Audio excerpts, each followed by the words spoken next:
your fingers, moon and the stars, you set them in place. What is man? And so today we're going to get into the pagan copycat theory. And that theory basically says, it asks these questions. Was Jesus a copycat savior? Was Christianity a copycat religion? Did Christianity steal its origin from pagan religions before its time? Now, back in 2007, Matt, there was a movie that came out called Zeitgeist. It was released online, and within 3 weeks, it had over 50 million viewers. And this movie had three premises, actually, and the director and the author, the person who wrote the script for this movie, said that all three premises were somehow connected. Premise number one was that Christianity was false, Jesus was just a myth. And this myth, by the way, was stolen from paganism from thousands and thousands of years ago. The second premise was that the U.S. government somehow sponsored the 9/11 attacks. Now, this is very offensive to me as a firefighter because I lost 343 brothers and sisters in the 9/11 attacks. The third premise was that all world events, past, present, and future events to come, they're all being dominated and controlled by international bankers. And so these were the three premises that the movie Zeitgeist put out. It's a conspiracy film is what it is. Yeah. And if you watched it, it was put together very slickly. It was, sometimes when you watch YouTube videos, they do a really good job putting it together, and it causes you to think. And so, like I said, the first premise was that Jesus Christ never existed, and they said that Jesus was a Jewish version of an ancient mystery pagan religion based on sun worship or astrotheology. And by the way, when this movie came out, there were a lot of Christians who questioned their faith after watching it. No question. When you watch it, like you said, it is very slick. It seems very professionally done, and like there's been all this new research went into this. Right, and so the movie Zeitgeist, it makes the accusation that Christianity is false. The charge by the movie is that Jesus was a myth and that Christianity is not true, but it had a certain tactic, and that tactic was, well, parallelism. Or another way to look at it is what the common term is called parallel mania. If you go and look for parallels, you can find parallels just about with anybody or anything, to be honest with you. In fact, I don't know if you heard a couple years ago, something came out on the internet with the parallels with Abraham Lincoln and JFK. And so someone had way too much time on their hands, and they brought up all of these parallels. And for instance, I'll give you some examples here.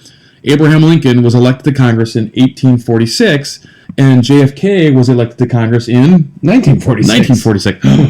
Oh my goodness. What? That's scary. It's kind of creepy. Right? Abraham Lincoln was elected to president in 1860.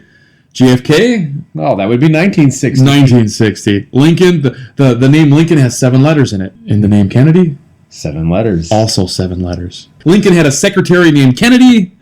And when, lo and behold, Kennedy had a secretary named Lincoln. Get out. That's actually, this part of it's not true, but it's a broad parallel. Yeah. But they throw it in there anyways. Both presidents married when they were in their 30s to a 25-year-old socialite who spoke fluent French. Abraham Lincoln married Mary Lincoln, and JFK married Jackie Kennedy. So you're like, wow, that's really crazy.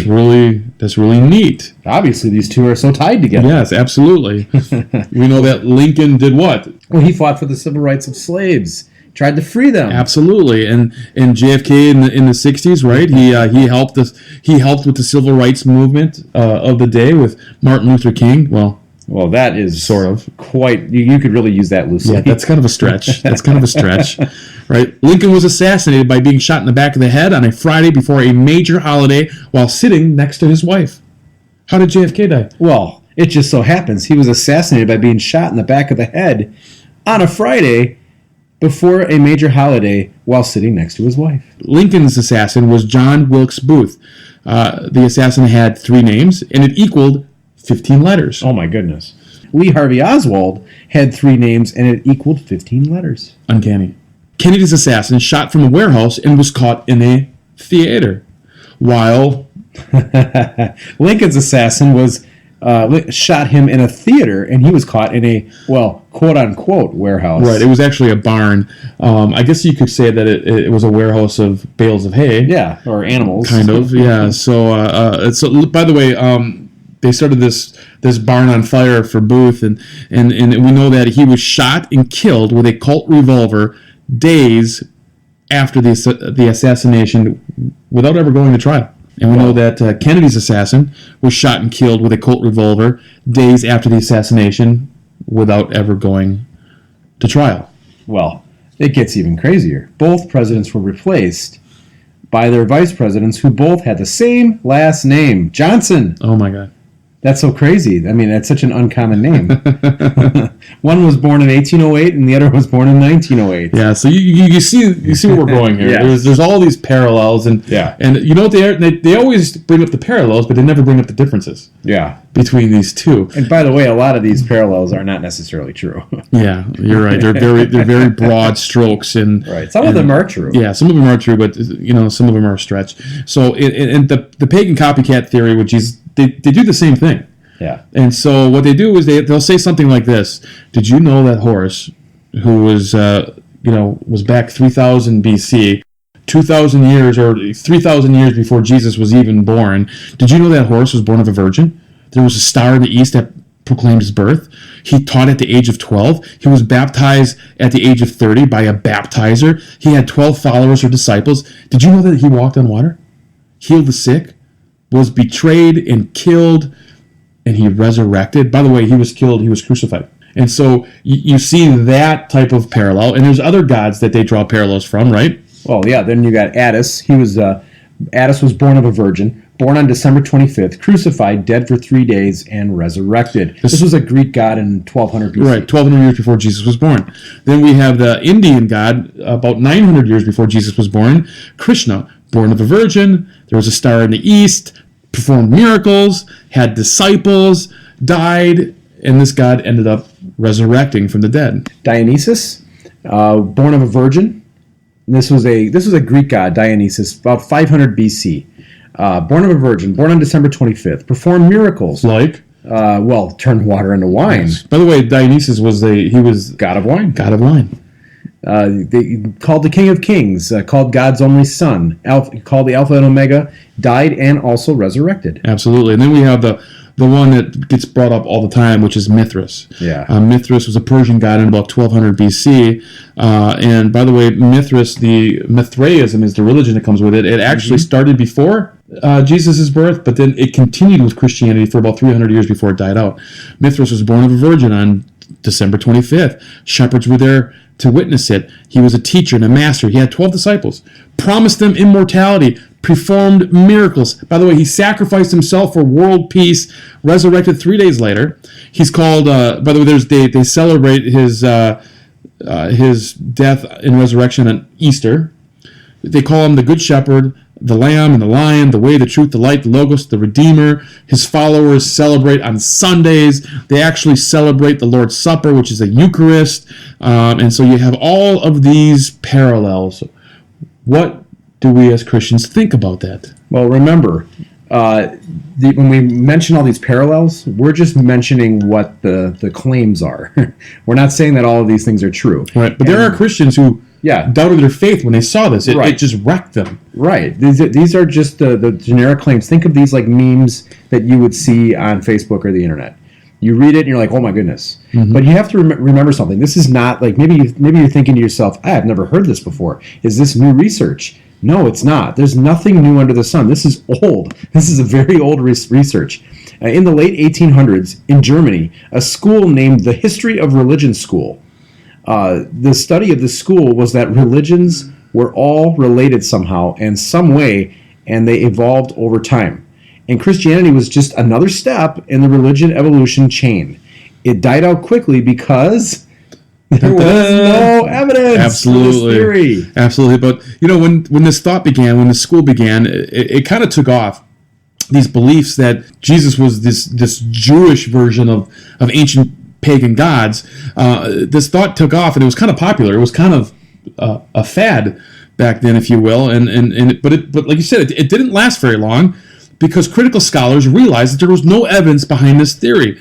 But there were those who really profited on it, who started writing books about this, and they became famous because of it. And one of those writers was a man by the name of Gerald Massey. He was a 19th century poet and an amateur Egyptologist. In his book, he made a lot of speculations about Egypt. He made speculations about Horus and Jesus comparisons, and he made these in this book that he wrote called Ancient Egypt, the Light of the World. Massey has been discredited by the vast majority of critical scholars today. And when we say vast, we really mean vast. Yeah, vast, like almost all of them, except for bloggers on the internet. Yeah, exactly. A lot of these guys were essentially bloggers of their day. But because so many people had this idea in their head, they liked these guys because they agreed with their theories. Another guy is Thomas Doane. He authored the book Bible Myths and Their Parallels in Other Religions in 1882. And then Sir James Fraser.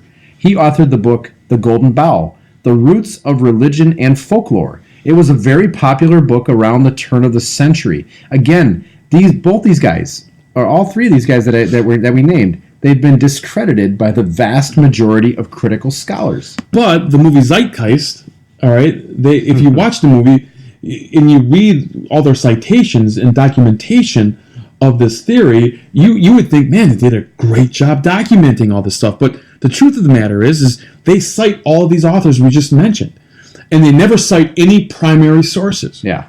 So basically, to me, it almost looks like they're just citing bloggers from yesteryear. Yeah. And the reason why the movie Zeitgeist did so well, like I said, because we're in the information age. Yeah. And there's so many people are putting stuff out there. Now, it should be noted that when we talk about religions, we are going to find certain commonality. A lot of religions have a godlike figure. Well, that should not be surprising at all. What about they all have rites and ceremonies? Like traditions. Some sort of meal when getting together. Or, fellowship. You're exactly right. They deal with the question of, they try to deal with the question of evil and suffering. And they try to deal with the question of human beings' struggle with our weaknesses, or they deal with sin, right? There's also universal questions that different religions try to answer. Some simple questions. Yeah, like where did we come from? Why are we here? What's our value? What's our purpose? And another one is, where are we going after we die? Yeah. These are questions we shouldn't be surprised. These are questions that religion is supposed to deal with. Right. And now, Matt, if you were going to make up a god, what attributes would you give that god? Well, so if I'm making up a god, my God is going to be better than your God or anybody else's God. So he has to be all-powerful. Mm-hmm. He has to be all-knowing. He has to be like the first and the last. He always was. He always will be. He's the supreme being. There's nobody else that can touch him or defeat him or anything like that, and he has to be eternal. Right. Because I'm making up a God.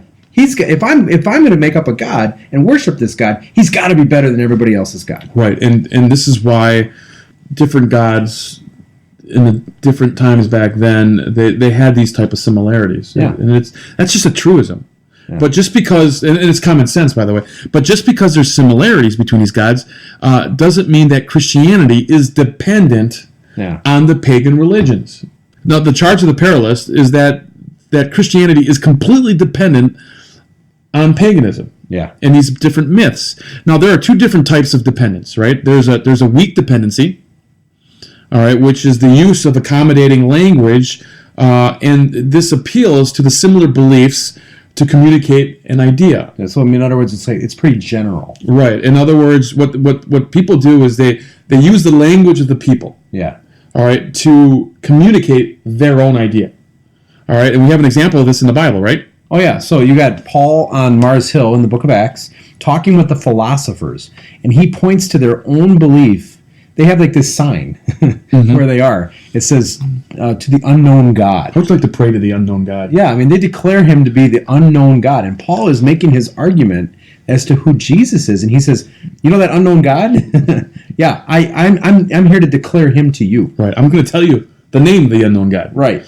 and another example of weak dependency is when missionaries would go to different countries, and missionaries would use that accommodating language. Yeah. Their own terminology to kind of bring in their belief system, right? And so we know that the Native Americans, they believed in what they called the Great Spirit. And so when missionaries came, they used that terminology, accommodating language that they understood, and then they told the Native Americans who that Great Spirit really was. So that's weak dependency. But then we have strong dependency. No, what's strong dependency? Strong dependency is where the concept first originates in the pagan religion, and that somehow or some way it was brought into Christianity. In other words, like Christianity came from pagan religion. They were influenced by it. Yes. They depended on it. And that's what the movie tries to say, that all these religions were looking to the zodiac, and they all had the same thing, the 12 signs of the zodiac, and everything. It was all the same story. Christianity was in the first century, right? And there is zero evidence that there was a corruption in the first century of pagan religions. There's no evidence of pagan mystery religions in first century Palestine. Now, why is that? Well, you have to look at the history of Israel. Right. I mean, they believed in one God.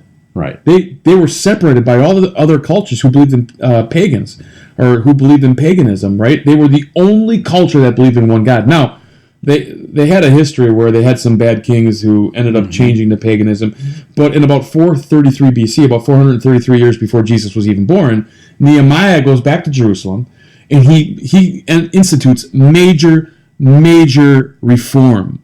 Right? He rids the temple of the heathens.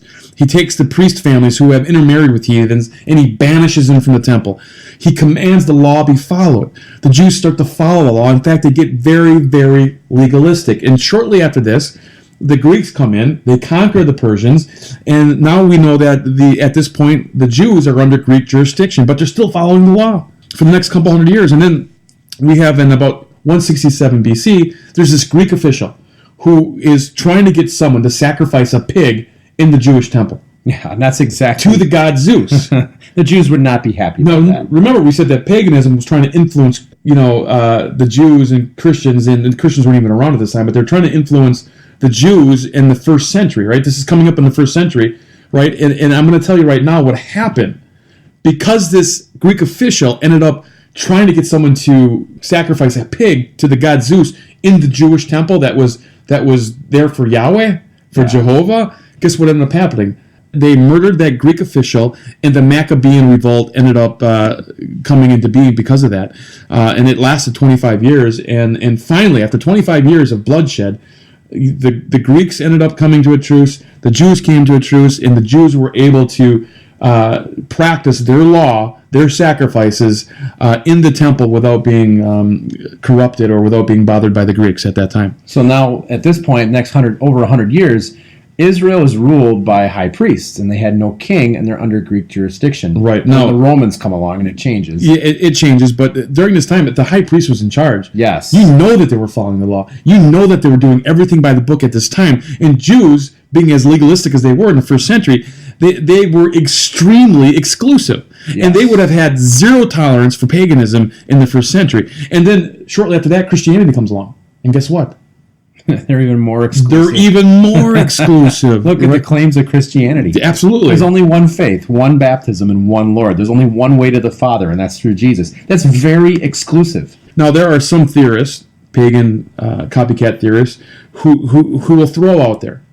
They will assert that the Jewish Jesus was stolen from the great library of Alexandria. Yeah. Right? That the story of Jesus was plagiarized from the archives of this library. In fact, there's this lady named Dorothy Murdoch, and Dorothy Murdoch authored the book The Christ Conspiracy. And by the way, she was the main consultant for the movie Zeitgeist.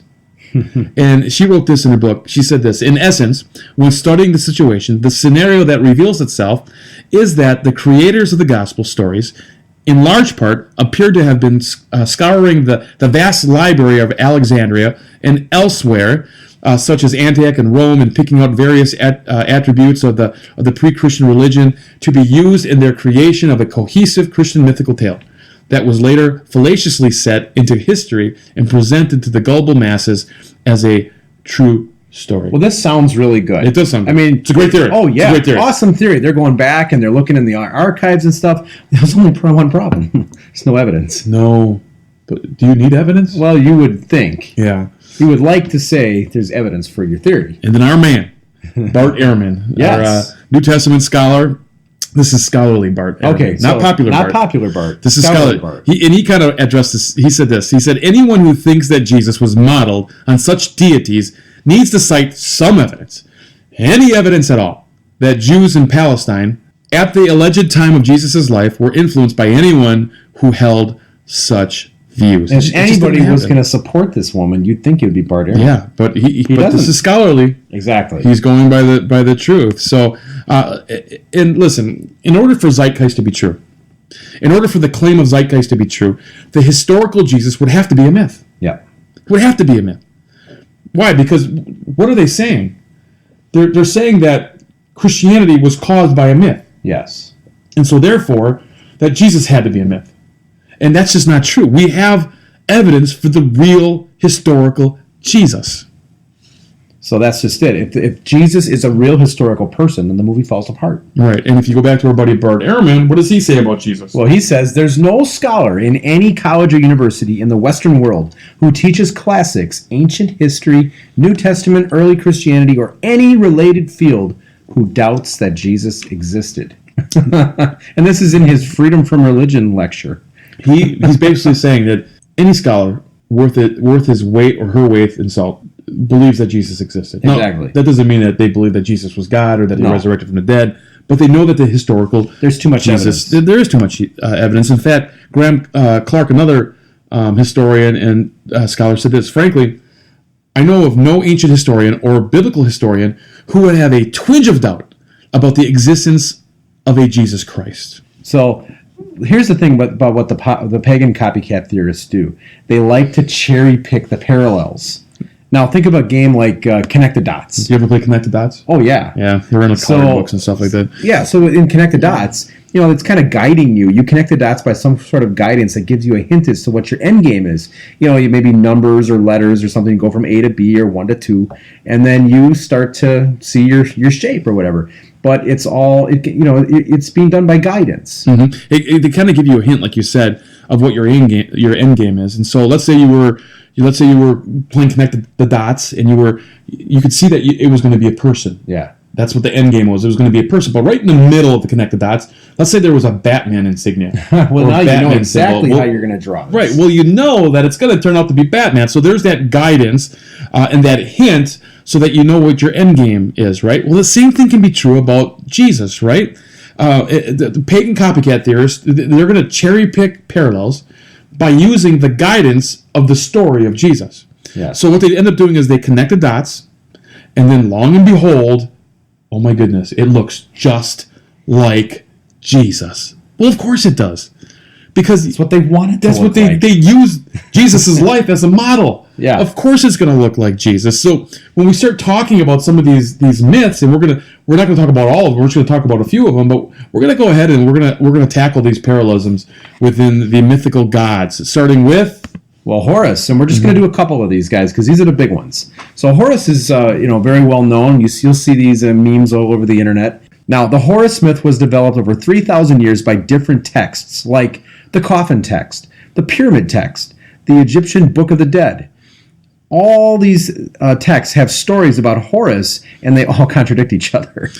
Horus is often also confused with Osiris, his father, and the myth is often conflated between the two. Right, sometimes you don't know who's who. Exactly. So when you look at the original claims that we read from this movie, also, this is what it's saying about Horus. He was born of a virgin. He had a star in the east. He was taught at the age of 12, was baptized at 30 by a baptizer, had 12 followers, walked on water, healed the sick. I mean, they're using the life of Jesus, and any parallel they can find at all that even looks like it, they're going to say. So let's go through these.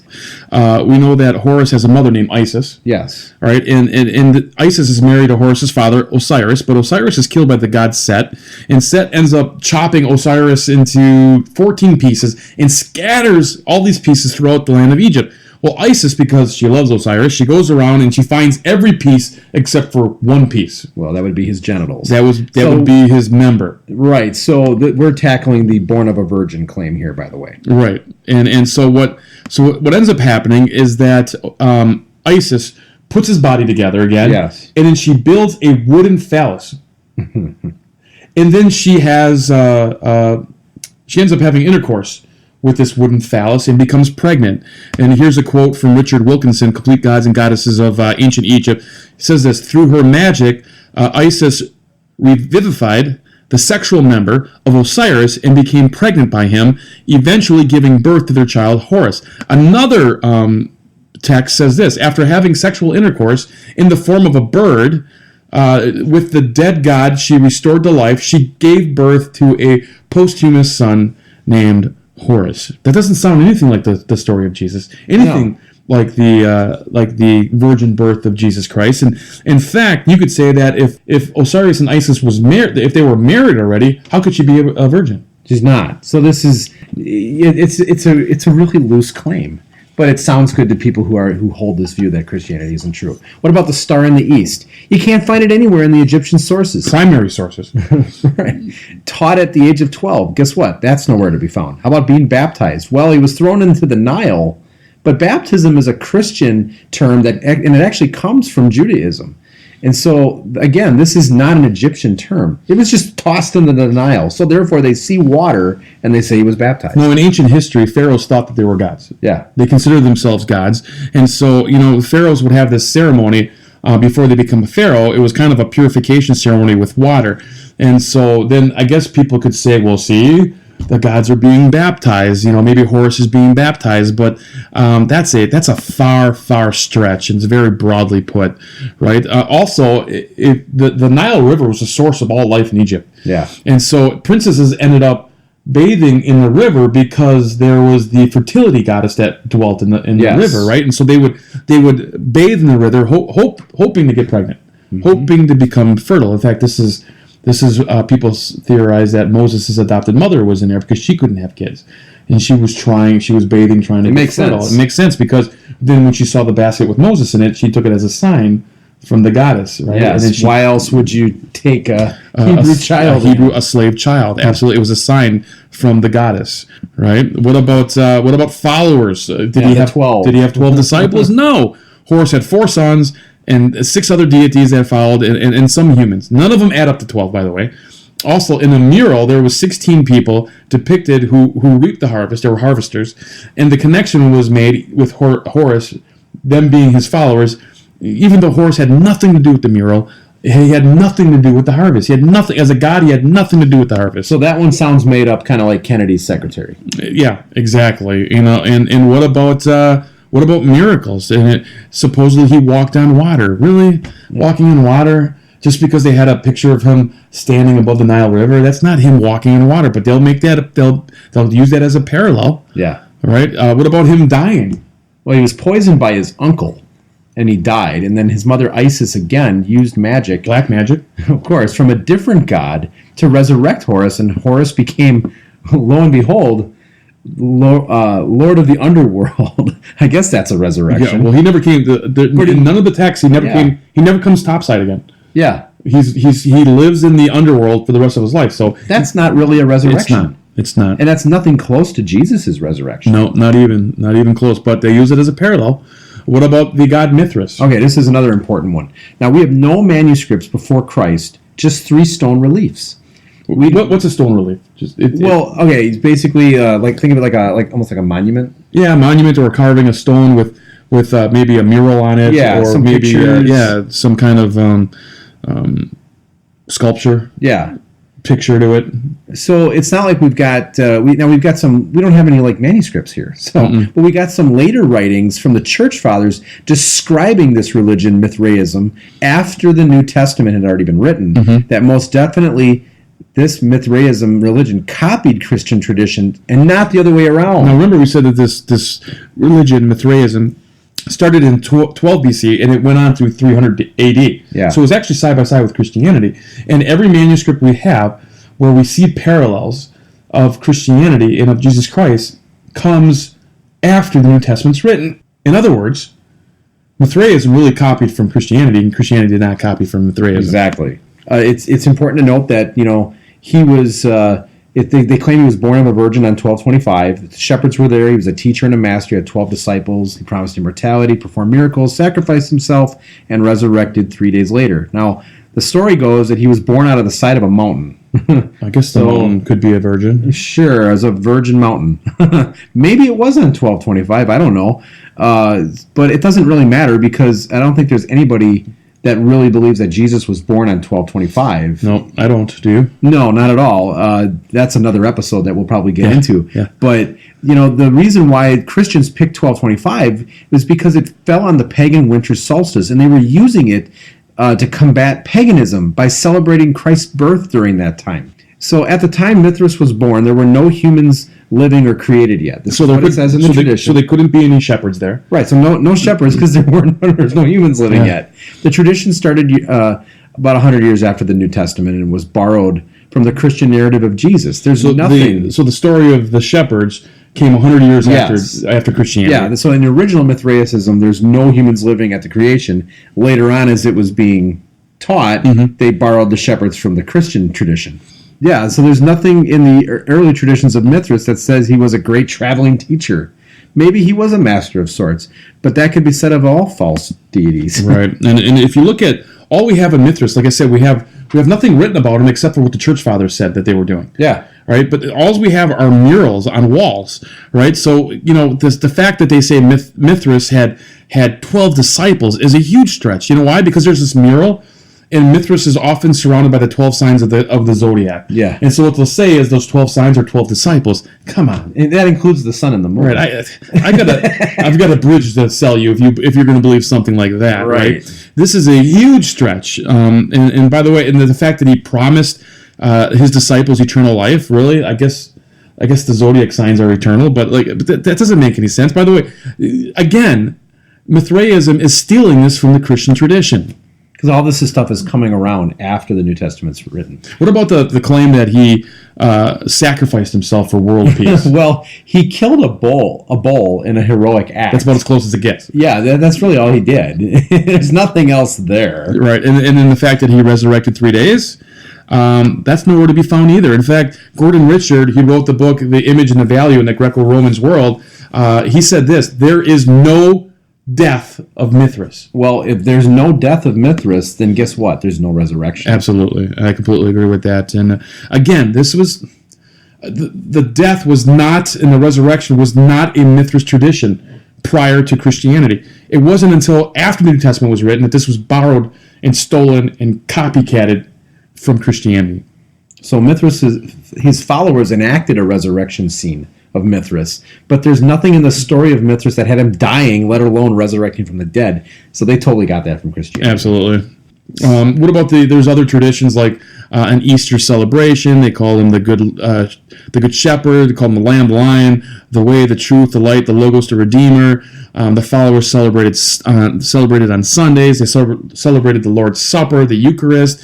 And none of this is true. This is all copied from Christian traditions. None of this was true pre-Christianity. Right. It all happened post-Christianity. And he's not really even called any of those titles. No, he's called the mediator. Yeah, the mediator. That's all you got. Between the gods of evil and the gods of good. So this is, like I said, this is all done post-Christianity. And so really, they're stealing from Christianity and plagiarizing from Christianity and not the other way around. And blaming it on Christians like they're doing it.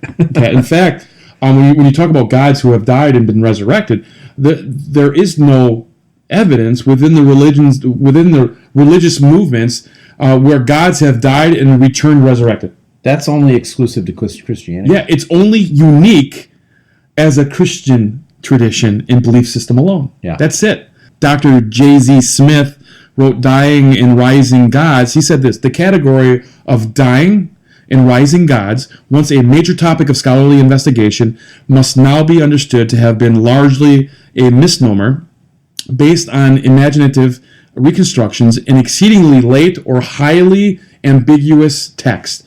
There is no unambiguous instance in the history of religions of a dying and rising deity.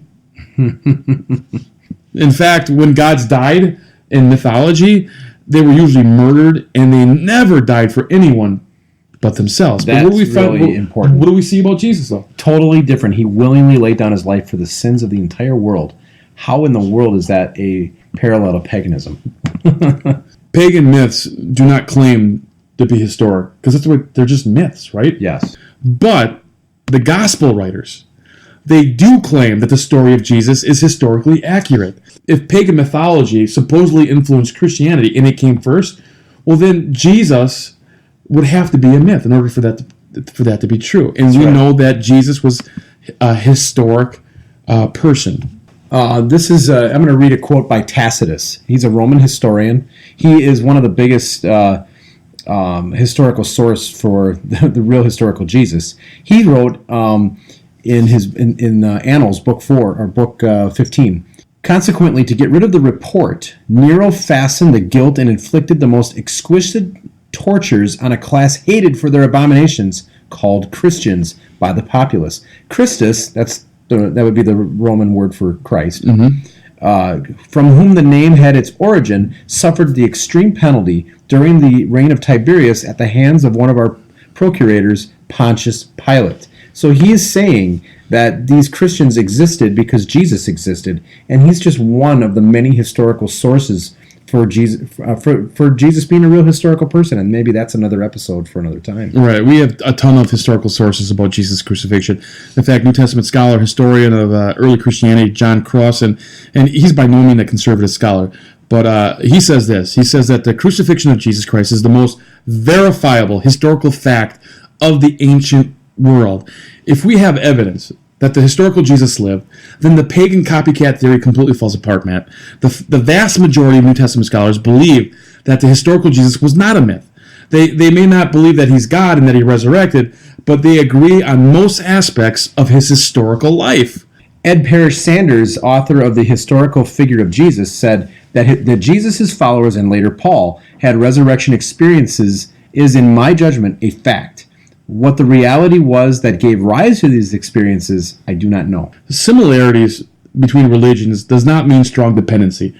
In other words, just because there are a couple similar patterns or parallels doesn't mean that Christianity was influenced and came about because of the pagan mystery religions out there. Any more than there was a conspiracy theory to put Abraham Lincoln and JFK in office. Exactly. And by the way, these people who want to say things like this, who want to create these theories or movies like the Zeitgeist, they don't have any primary sources. Right. They don't. And there's no evidence that Judaism and even Christianity was influenced in first century Palestine. None whatsoever. In fact, it would be the other way around. Listen, the pagan gods were myths, but Jesus was a real person. Right, as any good scholar knows. Absolutely, absolutely. So that's definitely the way we would sum that up. You know, there's the movie's claims are not true. Though our sins are scarlet,